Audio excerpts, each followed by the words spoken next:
ಮೂಡಾದಲ್ಲಿ ಕೋಟ್ಯಂತರ ರೂಪಾಯಿ ಹಗರಣ ನಡೆದಿದೆ. ಇದು ರಿಪಬ್ಲಿಕ್ ಕನ್ನಡದ ಮಹಾ ಎಕ್ಸ್ಕ್ಲೂಸಿವ್. ಕಾನೂನು ಬಾಹಿರವಾಗಿ ನಿವೇಶನ ಹಂಚಿಕೆಯನ್ನು ಮಾಡಿರ್ತಕ್ಕಂಥ ಕೇಸ್ ಪ್ರಭಾವಿಗಳ ಒತ್ತಡಕ್ಕೆ ಮಣಿದು ಸೈಟ್ ಹಂಚಿಕೆ ಮಾಡಿರೋ ಆರೋಪವನ್ನ ಮೂಡ ಎದುರಿಸ್ತಾ ಇದೆ. ಅರ್ಹತೆ ಇಲ್ಲದೆ ಇರೋರ್ಗೂ ಕೂಡ ಮೂಡ ಸೈಟ್ ಹಂಚಿಕೆ ಮಾಡಿದೆ. ರಿಪಬ್ಲಿಕ್ ಕನ್ನಡದಲ್ಲಿ ವೀಕ್ಷಕರೇ ಮಹಾ ಎಕ್ಸ್ಕ್ಲೂಸಿವ್ ಇದು. ಕೋಟ್ಯಂತರ ರೂಪಾಯಿ ಹಗರಣವನ್ನ ರಿಪಬ್ಲಿಕ್ ಕನ್ನಡ ಬಯಲಿಗೆಳಿತಾ ಇದೆ. ಮೂಡಾದಲ್ಲಿ ತಮಗೆ ಬೇಕಾದವರಿಗೆ ಪ್ರಭಾವಿಗಳು ಒತ್ತಡ ಹಾಕಿ ಸೈಟ್ ಕೊಡಿಸಿರ್ತಕ್ಕಂಥ ಆರೋಪ, ತಮಗೆ ಬೇಕಾದ ಹಾಗೆ ಹಂಚಿಕೆ ಮಾಡಿರ್ತಕ್ಕಂಥದ್ದು. ಮೂಡಾ ನಿಯಮಗಳಿಗೆ ಅನುಸಾರವಾಗಿ ಅಲ್ಲದೆ ನಿಯಮಗಳನ್ನ ಗಾಳಿಗೆ ತೂರಿ ಪ್ರಭಾವಿಗಳ ಒತ್ತಡಕ್ಕೆ ಮಣಿದು ಸೈಟ್ ಹಂಚಿಕೆ ಮಾಡಿರ್ತಕ್ಕಂಥ ಆರೋಪ. ಈ ಹಗರಣವನ್ನ ರಿಪಬ್ಲಿಕ್ ಕನ್ನಡ ಬಯಲಿಗೆಳೆದಿದೆ.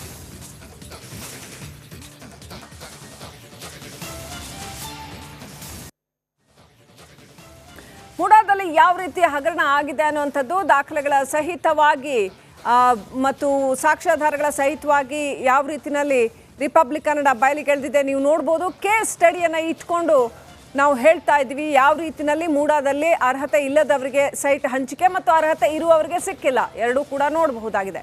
ಬ್ರಹ್ಮಾಂಡ ಭ್ರಷ್ಟಾಚಾರ ಮೂಡಾದಲ್ಲಿ ತಾಂಡವವಾಡ್ತಾ ಇದೆ. ಕಾನೂನು ಬಾಹಿರವಾಗಿ ನಿವೇಶನಗಳನ್ನ ಹಂಚಿಕೆ ಮಾಡಲಾಗಿದೆ ಅನ್ನುವಂಥ ಆರೋಪವನ್ನ ಈಗ ಮೂಡಾ ಎದುರಿಸ್ತಾ ಇದೆ.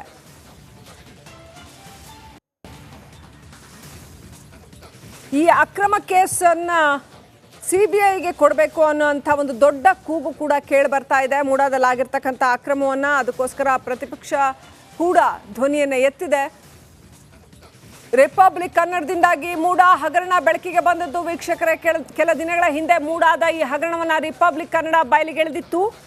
ಹೇಗೆ ಅಕ್ರಮವಾಗಿ ಸೈಟ್ ಹಂಚಿಕೆ ಮಾಡಲಾಗಿದೆ, ಹೇಗೆ ಬೇಕಾಬಿಟ್ಟಿಯಾಗಿ ಸೈಟ್ ಹಂಚಿಕೆ ಮಾಡಲಾಗಿದೆ, ಸರ್ಕಾರ ಎಲ್ಲ ಗೊತ್ತಿದ್ದು ಕಣ್ಮುಚ್ಚಿ ಕುಳಿತಿದೆಯಾ ಅನ್ನುವಂಥ ಪ್ರಶ್ನೆಯನ್ನ ನಿಮ್ಮ ರಿಪಬ್ಲಿಕ್ ಕನ್ನಡ ಎತ್ತಿತ್ತು.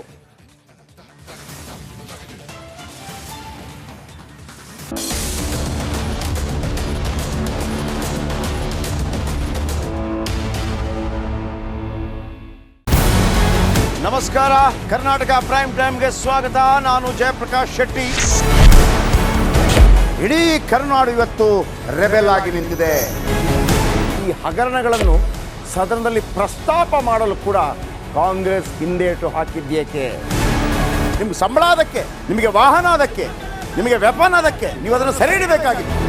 ನೀವು ವಿದ್ಯುತ್ ಬರ ಇದೆ ಅಂತ ಹೇಳ್ತಾ ಇದ್ದೀರಿ, ಎಲ್ಲಿ ಬರ ಇದೆ ನೀವು ಹೇಳಬೇಕು. ಪಾಕಿಸ್ತಾನ್ ಆಕ್ಯುಪೈಡ್ ಕಾಶ್ಮೀರ್ ಅದು ಎಂದೆಂದಿಗೂ ನಮ್ಮದು. 40 ಮೆಷಿನ್ಗಳು ತಂದಿತ್ತು ನೋಟ್ ಎಣಿಸುವುದಕ್ಕೆ, ಅದೇ ಹಾಳಾಯಿತು. ಮಥುರಾದ ಗಲಾಟೆ ಇದೆಯಲ್ಲ, ಅದು ಸ್ಥಳೀಯವಾಗಿ ಕೂತು ಪರಿಹರಿಸಬಹುದಾದಂಥ ಕಾನೂನಿದೆ. ಗ್ಯಾರಂಟಿ ಯೋಜನೆಯಿಂದ ನಷ್ಟ ಆಗಿದೆ, ಲಾಭ ಆಗಿದೆ, ದಯವಿಟ್ಟು ಹೇಳಿ. Dawood Ibrahim most wanted criminal ಯಾವಾಗಾದ ಅಂದರೆ ಇಲ್ಲಿ ತನಕ ಭಾರತ ದೇಶದಲ್ಲಿ ಓರ್ವ ದಲಿತ ಪ್ರಧಾನಿಯಾದಂಥ ಇತಿಹಾಸವೇ ಇಲ್ಲ. ರಿಪಬ್ಲಿಕ್ ವರ್ಲ್ಡ್ ಆಪ್ ಇದು ಕೇವಲ ಅಪ್ಲಿಕೇಶನ್ ಅಲ್ಲ, ಸಮಗ್ರ ಸುದ್ದಿಗಳ ಸಂಪರ್ಕ ಮಾರ್ಗಕ್ಕೆ ಕ್ರಾಂತಿಕಾರಿ ಬದಲಾವಣೆ. ರಿಪಬ್ಲಿಕ್ ವರ್ಲ್ಡ್ ಆಪ್ ಕೇವಲ ಸುದ್ದಿ ಅಪ್ಲಿಕೇಶನ್ ಅನ್ನ ಪರಿಚಯ ಮಾಡ್ತಾ ಇಲ್ಲ, ಬದಲಾಗಿ ಡಿಜಿಟಲ್ ಸುದ್ದಿ ಬಳಕೆಯ ಹೊಸ ಯುಗಕ್ಕೆ ನಾಂದಿ ಹಾಡ್ತಾ ಇದೆ. ಇದೊಂದು ಬ್ರೇಕಿಂಗ್ ನ್ಯೂಸ್, ಪ್ರಭಾವಶಾಲಿ ಕಾರ್ಯಕ್ರಮಗಳಿಗೆ ಗಟ್ಟಿಯಾದ ವೇದಿಕೆ. ರಿಪಬ್ಲಿಕ್ ವರ್ಲ್ಡ್ ಅಪ್ಲಿಕೇಶನ್ ಈಗ ಲೈವ್ ಆಗಿದೆ. ಗೂಗಲ್ ಪ್ಲೇ ಸ್ಟೋರ್ ಮತ್ತು ಆಪಲ್ ಆಪ್ ಸ್ಟೋರ್ ಎರಡರಲ್ಲೂ ಲಭ್ಯವಿದೆ. ಈಗಲೇ ಡೌನ್ಲೋಡ್ ಮಾಡಿ.